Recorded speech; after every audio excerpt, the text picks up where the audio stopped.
Morning, everyone, and welcome to Township of North Frontenac's regular council meeting of Friday, October the 10th, 2025. Please be advised, North Frontenac council meetings are recorded. By attending a public meeting of council, you are consenting to your image, voice, and comments being recorded. Members of council, staff, delegates, and attendees are advised that they may be subject to legal action if their actions result in inappropriate and or unacceptable behavior or comments. So we begin this gathering by acknowledging and celebrating the traditional lands as a gathering place of the first peoples and their ancestors who were entrusted to care for Mother Earth since time immemorial. We do so respecting both the land and the indigenous people who continue to walk with us through this world. Today, the Township of North Frontenac is committed to working with indigenous peoples and all residents to pursue a united path of reconciliation. Approval of the agenda, item 3. Moved by Councillor Huttle, second by Councillor Hermer. Be it resolved that council approves the agenda dated October 10th, 2025 as to. Any comments? In favor? Carried. Item 4, any disclosure of pecuniary interest and general nature thereof. Is Councilor Regent online? Thank you. 5, business profile for Homes and Cottages Unlimited Realty Incorporated. Moved by Councillor Hermer, second by Councillor Huttle. Be it resolved that council receives for information the business profile of Homes and Cottages Unlimited Realty Incorporated, provided by the Economic Development Task. Any comments? In favor? Carried. We have no presentations. We have no delegations. Adoption of the minutes. Moved by Councillor Huttle, second by Councillor Hermer. Be it resolved that council adopts the minutes of the following meetings as circulated. A regular council meeting held September 18th, 2025, and a meeting of the Personnel and Audit Committee held September 23rd, 2020. Have any comments? In favor? Carried. We have no business arising out of the minutes. We have the communications section A. Moved by Councillor Hermer, seconded by Councillor Huttle. Be it resolved that council receives for information Section A items of the Clerk's Administrative Report entitled Communication. Comments? In favor? Carried. We have nothing under communication section B. Item 11, proposed 2026 meeting dates. Moved by Councillor Huttle, seconded by Councillor Hermer. Be it resolved that council receives for information the Clerk Planning Manager's Administrative Report entitled Proposed 2026 Council Meeting Date, and that council sets the 2026 council meeting schedule as follows: January 16th, February 6th, February 27th, March 20th, April 10th, May 1st, May 1st, call at 9 o'clock, May 21st, June 11th, July 9th, August 13th, call at 5 o'clock, September 11th, October 2nd, October 23rd at 9 o'clock, and the inaugural meeting will be November 16th at 1 o'clock. Comments? In favor? Oh, sorry. Councilor Huttle? Just when I look at this list, we reduced the amount of meetings in that from 6 to 4. And Yeah, we're getting right here. Sorry. okay, so I mean, this is fine. They can go back. You want to make them, yeah. No, I'm not saying that. I just wanted. So exactly why. We have it set so that, as you know, why. They're making what seasonal people. They come during the daylight and whatever else, and everybody's getting out of here at a good hour. If some of the times meetings had it held at night, and they go on for a long period of time, and you have to fly home, it's not fun.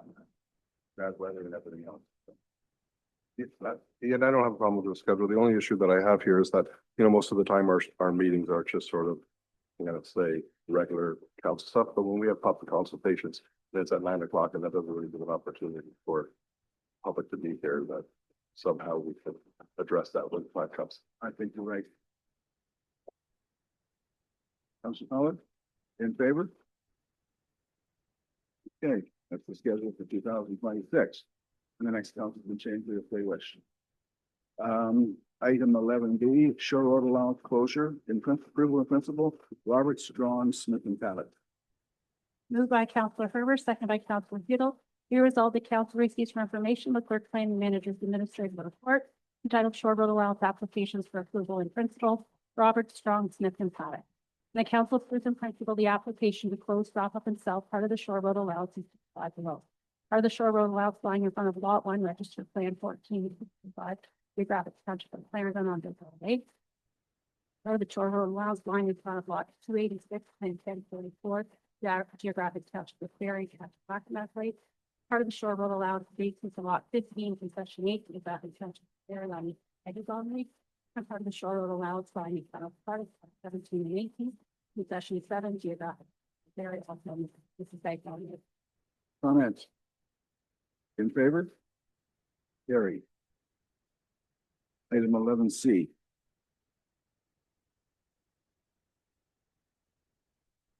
Moved by Counselor Udall, second by Counselor Hurmer. Be it resolved that council receives for information the Director of Emergency Services Fire Chief's Administrative Report entitled Essential Services Fair, August 23rd, 2025. And that the Townships of North Frontenac and Addington Highlands provided a service fair to promote and showcase the services available to the residents of the two townships. And the council instructs the Director of Emergency Services Fire Chief to review the information from the 2025 Essential Services Fair and to provide recommendations at a future regular council meeting regarding future essential services fairs.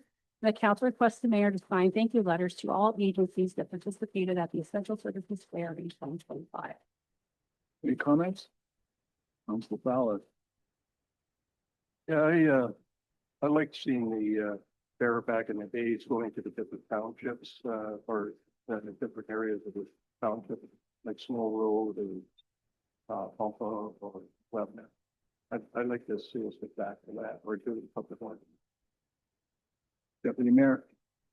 Adam, I was just reading your report and briefly mentioned right at the end that attendance is down. Do you have any further comments other than that one part?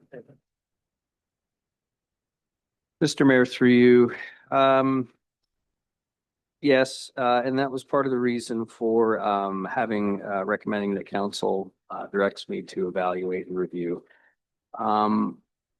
Estimated 100-ish folks attended this year, which is quite low. Some suspicions that we were quite saturated with other community events this year that thinned out the interest level and that sort of thing. I think it is a great event and has some potential, but some revisiting should be considered just to make sure we're capturing what we need to. I attended and I had the same opinion. There wasn't very many people there. I know the parking lot isn't that great a space, but when you almost have more people showing the things off and demonstrating and answering questions than attendees, it gets to be a little bit concerning. There is one that the Addington Highlands has, or the Lions Club, somebody has one about 4 or 5 weeks earlier. I wonder if we can maybe, if we're going to do coin, if we could partner with them or whatever. But I know we show up there as well, I believe. It's something that we really need to look at, whether we keep doing this or if we do it, how are we going to do it? It doesn't seem to be working. Anyway, that's for you to figure out. Let's get back to recommendations. Deputy Mayor. I suspect when it started, there was some novelty effect. It was the first opportunity for people to see all the services together, but it's possible that that novelty has worn off. To some extent, I agree that there may have been other events, and there were some no-shows. Well, demonstrated. So it is difficult, and maybe the sort of fire board should do, or council should do a reevaluation when and how we do this. Anybody else? In favor of the resolution? Carried. Manager of Community Development attendance at the 2025 Ontario East Municipal Conference, OEMC. Moved by Counselor Hurmer, seconded by Counselor Udall. Be it resolved that council receives for information the Manager of Community Development's Administrative Report entitled Manager of Community Development's Attendance at the 2025 Ontario East Municipal. Comments? Questions? In favor? Carried.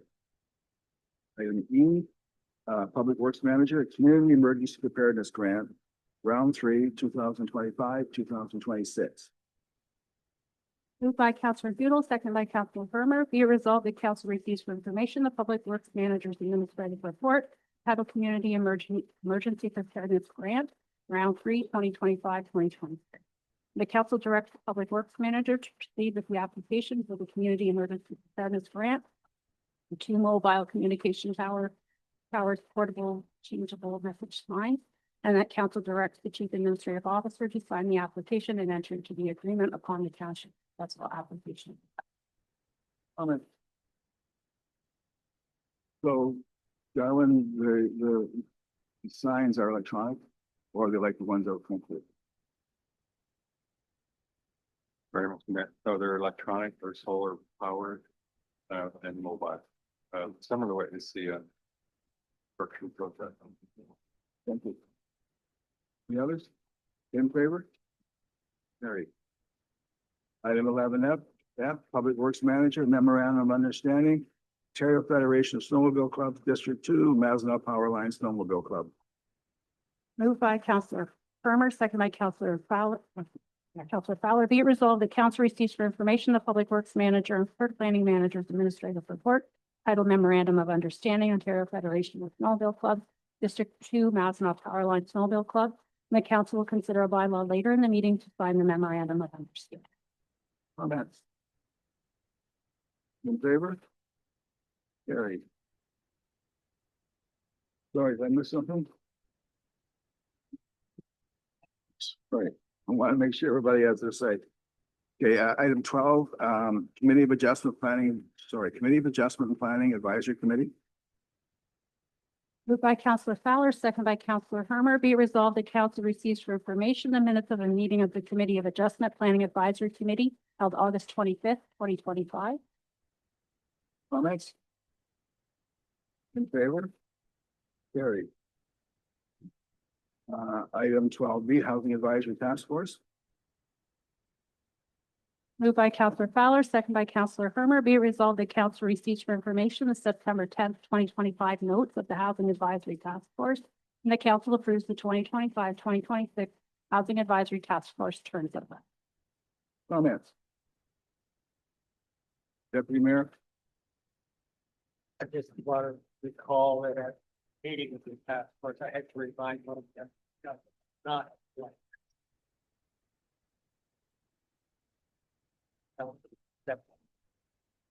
of this new task force. Because it's all in there. The first meeting is actually first meeting and a half. We're all, getting the structure all set up and mission, vision, and all the stuff you don't want to do, but you have to do. In favor of the resolution?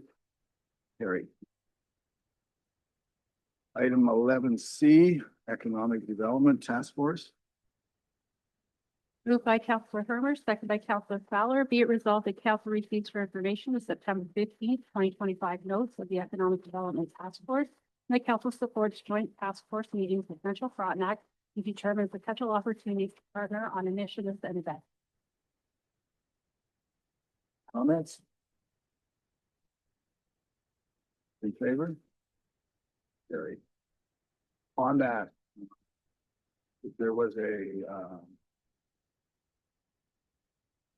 in a previous meeting, in the minutes forward, there was a request to put $15 increase some of that budget to $15,000. And I told them that was too much.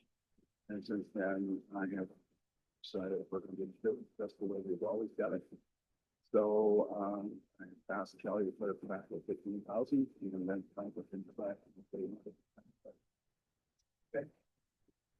You know. Joint Health and Safety Committee.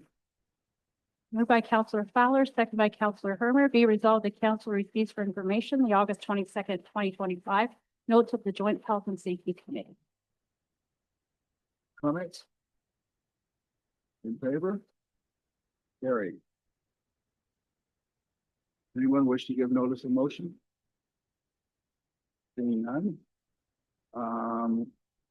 We have no motions, written notice, which has been given previously. The council verbal report, council portfolio.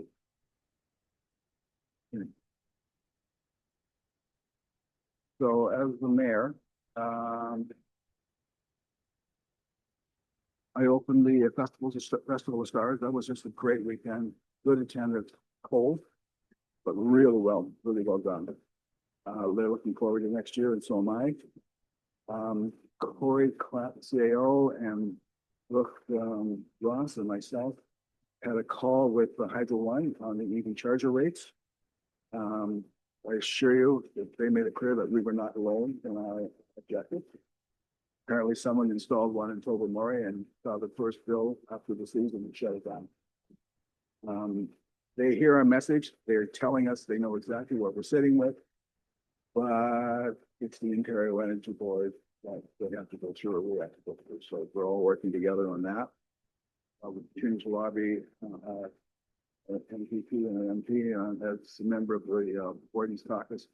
The meeting is starting in Ottawa later on this month, and they can let you know about it. They're going to further that. And Brooke is going back to the granting agency to see what we can do. See if, right now they're saying X and Y. At least we have a better understanding of what happened. They originally gave us 13.some%. There was discussion of 50. That's not going to happen. There is going to be further reduction, but it's not going to be as much as we originally thought or were originally informed by the other parties. We continue to work on it. Really? Just wondering, Mr. Mayor, if you've contacted Roma or AMO to help Well, lobby this, right? I haven't, but I mean, I think Roma would be a great, The mayor, I believe they went out in our support letter that we sent, or that council, the study, or we did a lot of them. Carlton Place or County Lanark is looking at putting these in as well. And they're saying they were writing the paper that was going to go to council. And the staff I talked to was saying, no, for the very same reason, that's what they did. But if they realized what our experience was and experience with others. And, we're driving around and with them and they're in electric vehicles. Get them in. I find it strange that we in North Frontenac seem to be spearheading an effort to lobby government. And why was this not happening before we made our decision? This grant that we've got, I believe, was taken up by quite a number of municipalities. Why is it that little North Frontenac once again is pushing it? Process that should have been done by others, but why are we alone? This is a radical question or? Well, it just seems once again, we're on the leading edge of something and getting our foot stomped. Anybody else? Councilor Hoodle? well, I think it's one thing to write a letter to Roma or AMO, but it's another thing to contact the chair of Roma, who's the mayor of Mississippi Mills, right? So I think I would contact them directly and see exactly how they can help us in lobbying this. We need all the help we can get, right? Right, definitely. Definitely. Wayne? Yeah, you mentioned that Tobermory, they shut them down right away. What's the option for us to shut ours down? How much, instead of losing all this money every month for the next 4 years? We've asked Brooke to go back to the granting agencies, so they're the ones that are seem to be in the way, but we don't know what they're saying. Brooke, were you able to do that yet, or are you still working on that? Me and Mr. Mayor, I'm still working on that and anticipating having a report to you guys.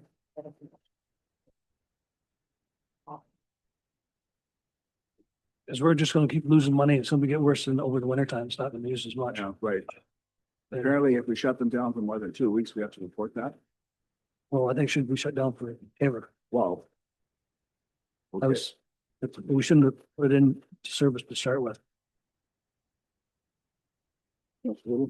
Yeah, I mean, I don't agree with Councilor Good. I don't think we should shut them down forever. I think they're a good thing to have in the township. We just need to find a solution. And that's, people figure that out. A possible temporary shutdown is maybe agreeable, but I think we need to find a solution. One of the options we're asking is can it slow down? It was at 50 kilowatts an hour. Councilor Fowler? So I think this is a lesson in the jump into things without doing a full investigation of how it works. And, just take that in consideration when we have any other process there. Okay, motion good. We should have took that into consideration too, with that roof over the arena as well too. That's gonna be a way out in the future. Okay. Backroad Student Tour, I visited most of the sites. There were some phenomenal artisans out there. There's some new ones. We did great products. And the Saturday was really good and the Sunday was typical Sunday. I was the guest speaker at the Land O'Lakes Family Services AGM in Coin. Sorry, it was at the Lions Club Hall in Northbrook. I was invited and attended the Lanark County's grand reopening of the Glen Tay Havelock Trail. And that goes from Perth all the way over to Olympic Road. And then it changes from Frontenac ATV Club to Eastern Trail Line. So we can right to the OPA, but it's a little wider than King Trail, but it's condition. So interesting afternoon. I was invited and went to the County Frontenac recognition ceremony on the years of service and so on for the Kevin Farrell, which 15 with him. Corey and I had a discussion with Dell. And Scott Reed attended that as well, all by Zoom. We talked about high-speed internet in North Frontenac. You at least have contact now. And if you go on to the Connect Ontario map, it'll show what they intend to do. They did have some issues in court, but this contract to us is part of a government-funded contract. It's not affected. What they did tell us in a month or two, I asked them when will you be done or what's the timeline? And they asked for a month or two, which we'll obviously give them. When they come by your house and they want to hook up, they want to give you the opportunity to hook up fiber into the house. The suggestion is you do it, whether you take advantage of it or not.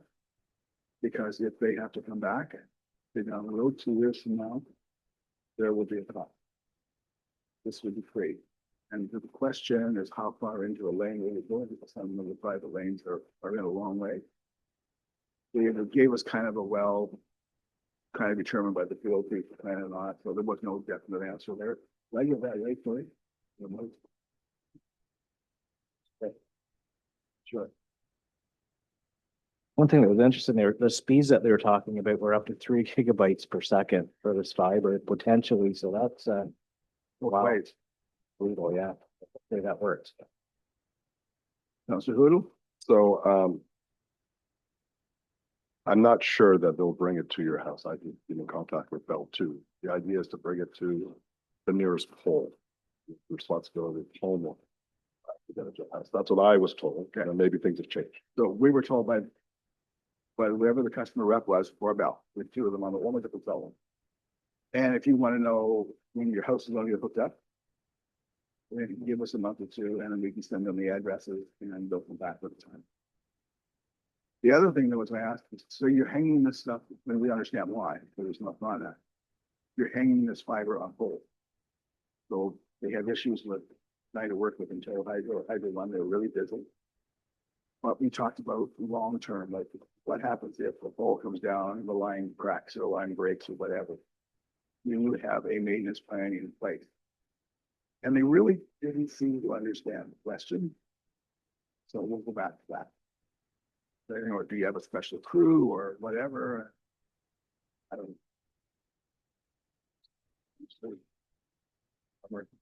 Well, as I recall, when Councillor Martin was here, he always insisted that fiber optics was already here, but they weren't using it. It may have been in some areas. If you go to the Connect Ontario map, you'll see right down to the lane where it's supposed to go. That be Snow Road is going to come to the bridge, stop, and it goes down Belly Lake, Stuff Lake, way back a kilometer or 2 into our place, and then go across down the other way out. So they're not doing that, they're doing this. But it connects to everything else. So they have a plan. government funded. So that's that. And at the volunteer dinner, last night, it was absolutely great. Attendance was down a little bit, which was a little bit disappointing, but some great people there. And, next week, I'm opening and then I'm guest speaker for the Rural Frontenac Community Services 50th anniversary. That'll be in Charlotte Lake. Finally, I attended a, medical focus group. Well, essentially, it's connected to Kingston, Frontenac, Livingston, Addington, integrated health team. They're connecting people with doctors. Their focus right now is we have existing medical staff and do they have capacity? That's what they're trying to do, make use of the what happens in the system now. The doctor can say, thanks for the opportunity, I don't want any more patients. And so far, they're looking at about 9,000 for sure. The hope is at least 13, but there's 9,000 that are without doctors, and that includes Princeton, and both Livingston, Addington, and Frontenac. They've connected 3,000. First 1,500 was a doctor. Who, by the way, has a and that's just amazing. That it looks great. Anyway, this focus group had about 30 to 40 people, a lot of them medical expertise. They talked about thinking out of the box and whatever, but it all kind of felt, yeah. And there are some doctors that are really working. Like 20 somebody patient. But there was a number of ideas and it was all taken up. Which is the good section, for the 3-4 hours. So that's my report. Sounds so good. Nothing to report. Regents not with us. Councilor Regents not joined us today. Councilor Boodle. The only thing is, I've been very busy as chair of the MDCA. Some of you may have heard on the news that the Mississippi Valley Conservation Authority wants to shut down, or not wants to shut down, but will be shutting down a museum in the Museum Milliken Hill in Mississippi Mills. So at the last board meeting, the mayor of Mississippi Mills was there doing a delegation.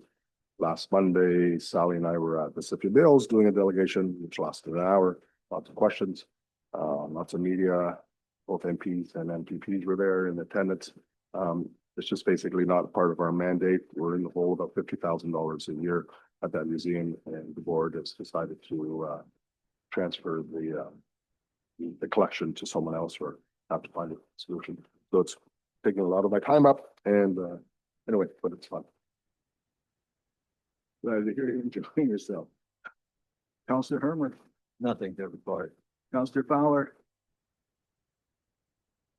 Was yesterday we had our EOTA meeting, went well. But as far as salt goes, our next presentation is October 17th in Snow Road, and it's going to be on home safety. The North Frontenac OPP detachment board will be meeting next time on December 18th.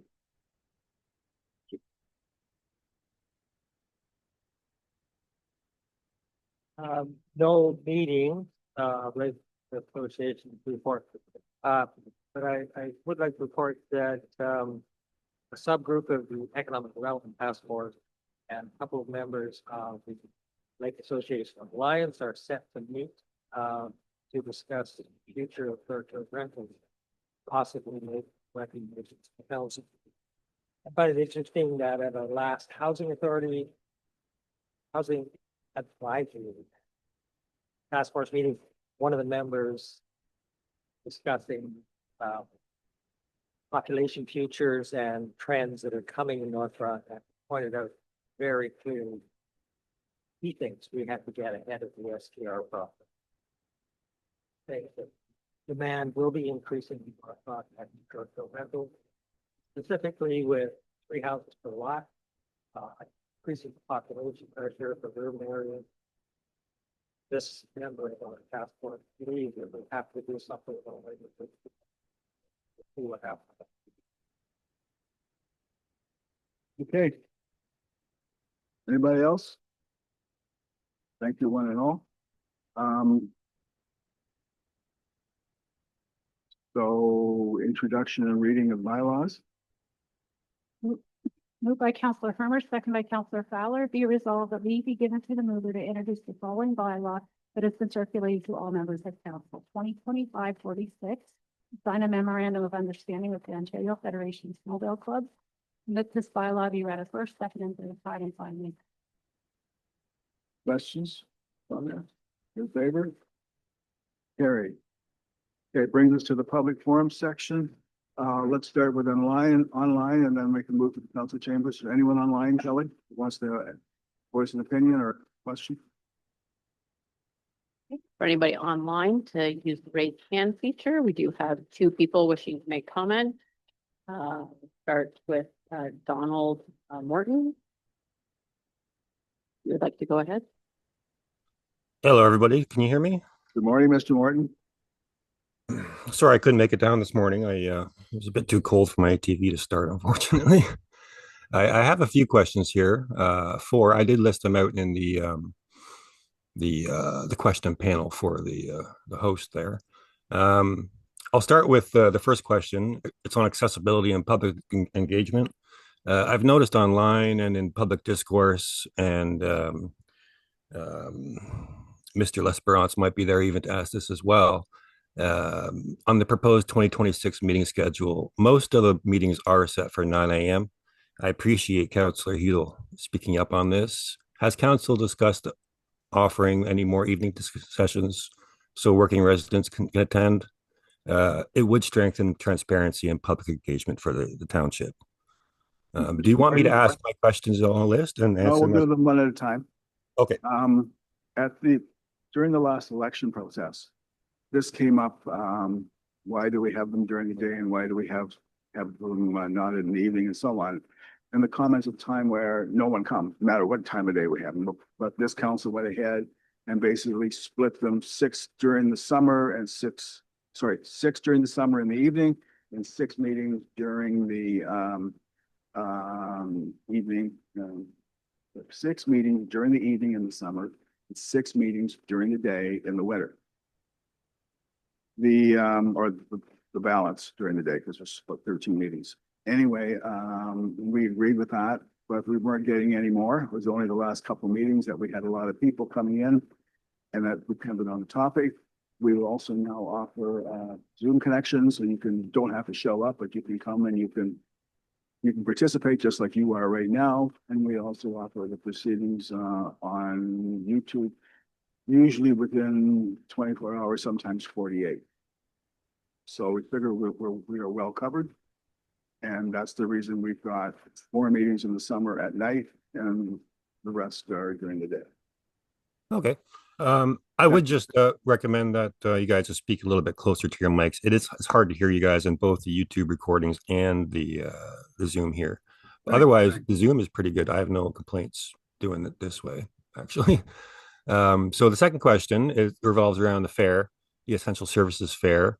Like the fire chief said there, turnout at this year's Essential Services Fair was low, 100 people. What concrete changes are you guys going to make for next year? Maybe timing, location, outreach. You guys, I mean, you did answer this actually earlier in Mr. Morton, we sent that back to the fire chief to come up with some solutions or ideas, and we host these every 2 years. Okay. Next question is pretty easy. I'm pretty sure there's an answer already. For the updated HATF terms, what specific deliverables and deadlines are set for 2026? You guys are changing some definitions there. We are working on that. That was part of the discussion at Wednesday's meeting, trying to get a little more of a handle on it and so on. It's a new task force. Trying to figure out which way we want to go, getting to know each other, and learning how to work together and so on. So we are working on that. But thanks for the question. It's very important to us. Your final question? Final question there has to do with the EV charger. In my article I published on September 29th, I outlined how the township could cut EV charger delivery costs by capping the site's power draw and managing the charger software directly.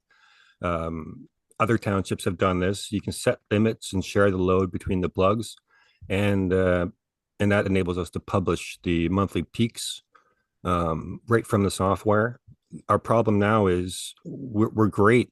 We won't get charged a lot if it's just normal charging, but the second that one truck comes in and charges at 101 kilowatts per hour, just pulls that little bit, that one time for that 1 hour, that one day, that 1 month, we get put into the next bracket of charging. So it's like kind of like a roaming fee on a cell phone. Once you're in that bracket, you stay there for the whole month, no matter how much or how little we use. So I outlined a whole bunch of stuff in that article. I'm just wondering, has the manager of community development looked into this yet, managing the software in-house or through a controlled platform? Mr. Morton, that was part of earlier discussion. Our manager of community development, Brooke Ross, is working on that. She indicated she'll have a report for that, on that for us at our next meeting. The biggest issue we have is the granting agencies. We have a $300,000 asset we pay next to nothing for. So they're looking for something in return. And some of your ideas in that article you published were good, certainly food for thought. And we're trying to follow up on all of them. You need to give us another 4 to 5 weeks. Perfect. Yeah, it just goes on the leans on the emotion that we shouldn't cancel it. I think canceling it is the easy way out. I think this is a problem that we can fix and we can solve. Thank you for 100 kilowatts, more like 50 or 51 kilowatts, which is a problem. Yeah. It's bad enough to have one truck or one big vehicle, but if you had 2 of them in there at the same time. So Yeah, that's what the work plug here. sharing was leaning towards. So it's the question of, do we charge more or do we have slower charging? At the end of the day, I feel. Leave it with us. We're working on it. It's a concern to everyone of us around this table and their staff as well, as the population. So thank you very much. Do you have anybody else online? We do have another comment online. This is Kelly Willis. Ms. Willis, thank you for joining us. Go ahead with your question. I'm not sure if you can hear me. Yes. Okay, thank you very much. I did attend the meeting. One was the environmental. Ms. Willis, we can't hear you, not very well. You're cutting Okay, out. so is this supposed to know? It depends on the mic. So, can you hear me, Mayor? Yeah, okay, keep going. Okay, so I attended the environmental task force, and it was mentioned that some of the councilors were seeing. We can't hear you. I'm sorry. It's coming. We can hear you, but it's garbled. It's not clear. Okay, sorry. We can hear. Are you okay now? No. I apologize. Let me just go through with this. If you can hear me, that would be great. So there was a case email, and there was a question about handling that. I just felt that it was important. We know now that cut and paste emails are a new format for people. As well as we cannot understand what you're saying. I'm sorry. Okay, thank you for your time. Thank you. You got it online, Kelly? I don't see anything more online. Anyone in the council chambers? Mr. Lesperance?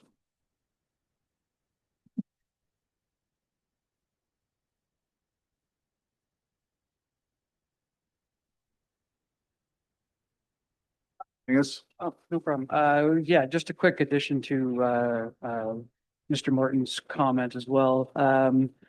My question was going to be how, but you already answered it, how the agenda was made and the times for the meetings. And in light of, there are, like you said, there are topics that are coming up that are requiring more of an impact on or that are having more of an impact on the community. So my suggestion would be maybe today's decision on adopting those times might be reconsidered, like Councillor Hudel said, of sensitive topics that are coming up. Maybe we can derive a consensus from the community as to whether or not what's the best times that people can come and actually have a say. Whether it be 9 a.m. or whether it be 5. I know that, we're not having as long a days anymore, but I mean, we're all adults. We can make that decision to come or not come. But I think that in light of some of the topics that are coming up or any topics in the future that have a delicate nature, that the constituents do have a right to make it and not affect their work schedules. Thank you for that. So originally, they were all daytime meetings, and this council, after significant discussion, agreed to do some in the summer during the daytime and do the rest. I get it mixed up. Do some in the summer during the evening. There's a lot of seasonal people that are here from roughly middle of May till late October, so they could come if they want. Originally, there was no or very little uptake in that, which was a little demoralizing. And last year we had discussion on that as well. Why are we doing this? Especially now that we offered the Zoom connection and we offered the YouTube video recordings. That really helped. So people have other options rather than coming here at a certain time. Granted, if you're working at 9 o'clock in the morning and we're having a meeting at 9, you can't get on Zoom, but it's still, you can see what's going on. So, the next council can make a change if they want. When it comes to special meetings or rather public meetings and so on, if it's really important, like with the best system, we held not only one, but we held 2 public meetings to get as much input as we possibly could. We've done that with several other things as well. Public meetings we believe are important, and we will do our best. Once again, if the topic has the potential to be very controversial, needs a lot of the community input, then we'll do our best to offer daytime meetings as well as the nighttime meetings. Anyone else? Okay.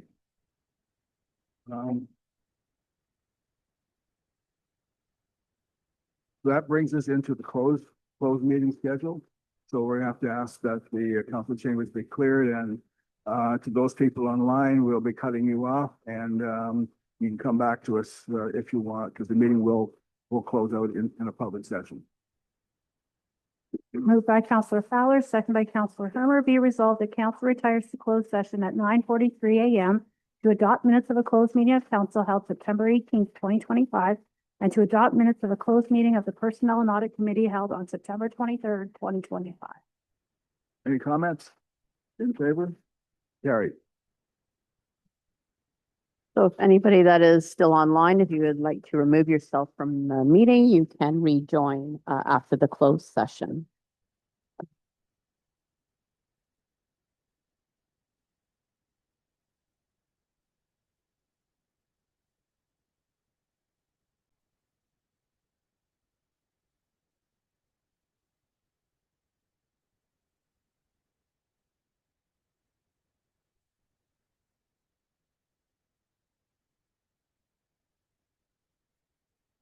Welcome back. We're back in the open session, and we left the closed meeting where we discussed, we adopted minutes of the closed meeting. The council held September the 18th, 2025, and adopted minutes of the closed meeting of the Personnel and Audit Committee held on September 23rd, 25. The confirmatory bylaw. Moved by Councillor Hermer, second by Councillor Hudel, be resolved that bylaw 2025-47, being a bylaw to confirm all actions and proceedings with council for its regular meeting held October 7th, 2025, be read a first, second, and third time and finally. Comments? In favor? Carried. Adjournment. Moved by Councillor Hudel, second by Councillor Hermer, be resolved that council adjourns the meeting at 9:54 a.m. until October 24th, 2025, or at the call of the chair. Comments? In favor? Carried. Meeting is over. Can we, gentlemen, can we not do that until the, announce the meeting is over? Thank you.